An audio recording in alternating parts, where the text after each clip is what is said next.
Assalamualaikum warahmatullahi wabarakatuh. Perkenalkan nama saya Azkia Bunga Kaulah dengan NIM 1292409.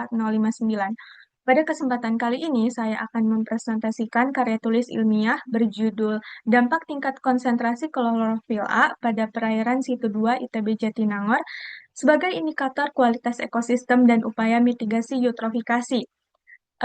Penelitian ini kami lakukan dalam rangka untuk memahami kondisi ekosistem perairan tawar yang berada di lingkungan kampus ITB Jatinangor dengan harapannya supaya penelitian yang kami lakukan bisa memberikan manfaat ke depannya.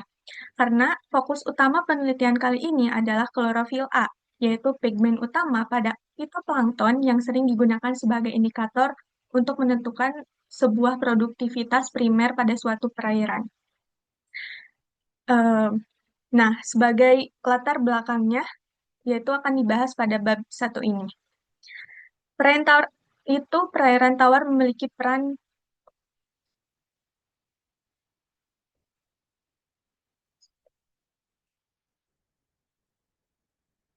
Assalamualaikum warahmatullahi wabarakatuh. Perkenalkan nama saya Azkia Bunga Kaulah dengan NIM 1292409. Pada kesempatan kali ini saya akan mempresentasikan penelitian yang kami lakukan yaitu yang berjudul Dampak Tingkat Konsentrasi Klorofil A di Perairan Situ 2 ITB Jatinangor sebagai indikator kualitas ekosistem dan upaya mitigasi eutrofikasi. Penelitian ini kami lakukan dalam rangka untuk memahami kondisi ekosistem perairan tawar yang berada di lingkungan kampus ITB Jatinangor, khususnya Situ 2, yang memiliki peran penting baik secara ekologis maupun sosial. Fokus utama penelitian kali ini yaitu klorofil A, yaitu pigmen utama pada fitoplankton yang sering digunakan sebagai indikator kualitas suatu perairan. Nah, kemudian kita masuk ke latar belakangnya, yaitu perairan tawar memiliki peran yang sangat penting dalam menjaga keseimbangan ekosistem. Selain sebagai habitat organisme perairan, perairan tawar juga berfungsi sebagai penyedia air, pengendali banjir, dan penyangga lingkungan. Salah satu indikator biologis yang sering digunakan untuk menilai kondisi sebuah perairan yaitu klorofil A. Karena klorofil A itu mencerminkan produktivitas primer atau aktivitas fotosintesis fitoplankton. Namun, sesuatu yang berlebihan itu pasti selalu tidak baik. Nah, konsentrasi klorofil A yang berlebihan ini, itu jika terus berlebihan dan tinggi, hal itu justru menunjukkannya adanya kelebihan nutrien, seperti nitrogen dan fosfor yang berpotensi memicu eutrofikasi. Di situ 2 ITB Jatinangor sendiri, hingga saat ini belum banyak kajian yang secara spesifik mengaitkan tentang eutrofikasi dan juga klorofil A. Makanya penelitian ini dilakukan supaya kedepannya bisa memberikan manfaat. Kemudian masuk ke bagian selanjutnya yaitu rumusan masalahnya. Berdasarkan latar belakang tersebut, penelitian ini dirumuskan ke delapan 4 pertanyaan utama, yaitu pertama, bagaimana kondisi umum ekosistem perairan Situ 2 ITB Jatinangor berdasarkan hasil pengamatan laporan. Yang kedua, berapa konsentrasi klorofil A yang terukur di perairan Situ 2 ITB Jatinangor? Dan yang ketiga, bagaimana dampak konsentrasi klorofil A terhadap kualitas ekosistem perairan? Dan yang terakhir adalah bagaimana hasil pengukuran klorofil A tersebut dapat dimanfaatkan sebagai dasar dalam upaya mitigasi eutrofikasi. Nah, ruang lingkup kajiannya yaitu supaya pembahasan lebih fokus dan terarah, penelitian ini memiliki ruang lingkup kajiannya. Kajiannya itu mencakup konsep dasar ekosistem perairan dan kualitas lingkungan, peran klorofil A dan ekosistem perairan, serta metode pengukuran klorofil A menggunakan spektrofotometri UV VAS. Nah, selain itu, penelitian ini juga membahas hubungan antara klorofil A dan tingkat kesuburan perairan, serta eutrofikasi, dampaknya, dan upaya mitigasi ke depannya bagaimana. Kemudian tujuan penelitiannya yaitu untuk menjelaskan kondisi umum ekosistem perairan Situ 2 ITB Jatinangor berdasarkan pengamatan di lapangan, juga bertujuan untuk menguraikan hasil pengukuran konsentrasi klorofil A yang diperoleh melalui analisis di laboratorium, dan yang lainnya adalah untuk menjelaskan dampak dari tingkat konsentrasi klorofil A terhadap kualitas ekosistem perairan dan memaparkan bagaimana hasil pengukuran konsentrasi dapat digunakan untuk dalam upaya mitigasi eutrofikasi Situ 2 di ITB Jatinangor. Kemudian untuk anggapan dasarnya yaitu penelitian ini tuh didasarkan dengan anggapan bahwa konsentrasi klorofil A mencerminkan biomasa fitoplankton dan tingkat produktivitas primer suatu perairan. Kemudian hipotesis yang diajukan adalah bahwa konsentrasi klorofil A berhubungan dengan kualitas ekosistem perairan, di mana peningkatan konsentrasi klorofil A menunjukkan produktivitas yang meningkat, tetapi jika berlebihan dapat memicu yang namanya eutrofikasi. Pengukuran klorofil A pada penelitian ini menggunakan metode spektrofotometri UV-VAS. Kemudian bagaimana metode dan teknik pengumpulan datanya? Yang pertama, untuk metode sendiri kami menggunakan metode um, secara deskriptif dengan pendekatan kuantitatif dan kualitatif. Secara kuantitatifnya yaitu dilakukan pengambilan sampel air pada zona fotik perairan situ 2 ITB Jatinangor, kemudian sampel tersebut diekstraksi dan dianalisis di laboratorium menggunakan spektrofotometri UV-VAS untuk mengetahui konsentrasi klorofil A.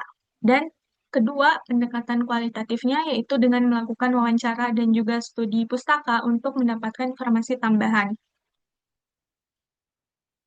Nah, lanjut, em, bagaimana untuk bahasan selanjutnya yaitu ada kajian teorinya, yaitu tentang ekosistem perairan dan klorofil A. Ekosistem perairan terdiri dari komponen biotik dan abiotik yang saling berinteraksi.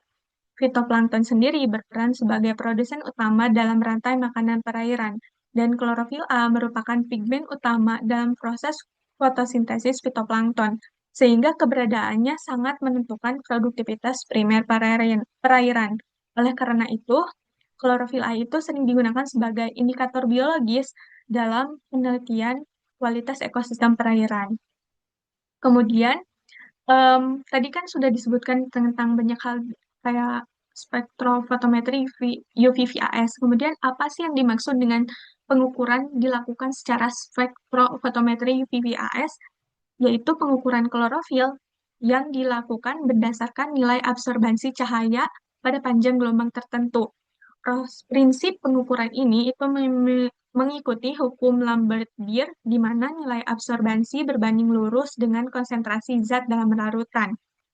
Nah, pengukuran dilakukan pada panjang gelombang yang ada tiga utamanya, yaitu 664, kemudian ada 647, ada 630 nanometer, serta dikoreksi menggunakan panjang gelombang 750 nanometer untuk menghilangkan pengaruh kekeruhannya.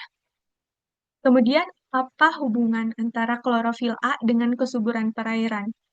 Nah, konsentrasi klorofil A itu berbanding lurus dengan biomasa fitoplankton. Semakin tinggi konsentrasi klorofil A, maka semakin banyak juga fitoplanktonnya.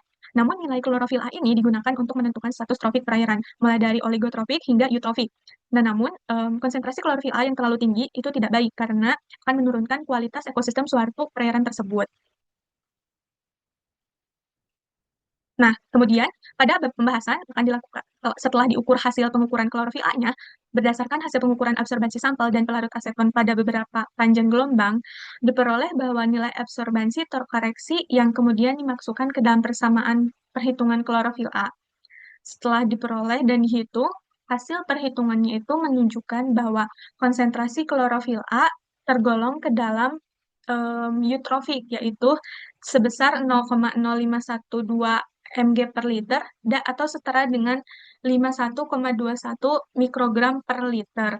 Nah, nilai ini menunjukkan bahwa perairan situ 2 ITB Jatinangor memiliki biomasa fitoplankton yang sangat cukup tinggi.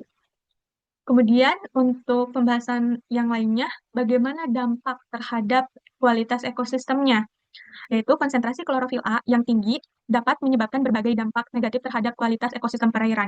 Dampak tersebut antara lain ada penurunan oksigen atau dissolved oksigennya akan menurun, dan hal tersebut bisa menyebabkan adanya tumbuh dead zone dan oksigen yang terlarut akibat dekomposisi biomasa mikrofitoplankton tersebut akan menyebabkan penurunan biodiversitas organisme perairan serta menurunkan kualitas dan estetika perairan. Nah, jika kondisi ini berlangsung terus-menerus dan sangat lama, itu tuh maka keseimbangan ekosistem pada perairan dapat terganggu. Kemudian, nah, sebagai penutup, dapat disimpulkan bahwa konsentrasi klorofil A di situ 2 ITB Jatinangor itu tergolong tinggi dan mengindikasikan kondisi eutrofik. Nah, oleh karena itu diperlukan upaya mitigasi yang berkelanjutan agar kualitas di sana itu tetap terjaga dan juga agar kualitas dan fungsi ekologis perairannya itu tetap tidak berubah-ubah dan tidak menimbulkan dead zone yang sudah tadi disebutkan.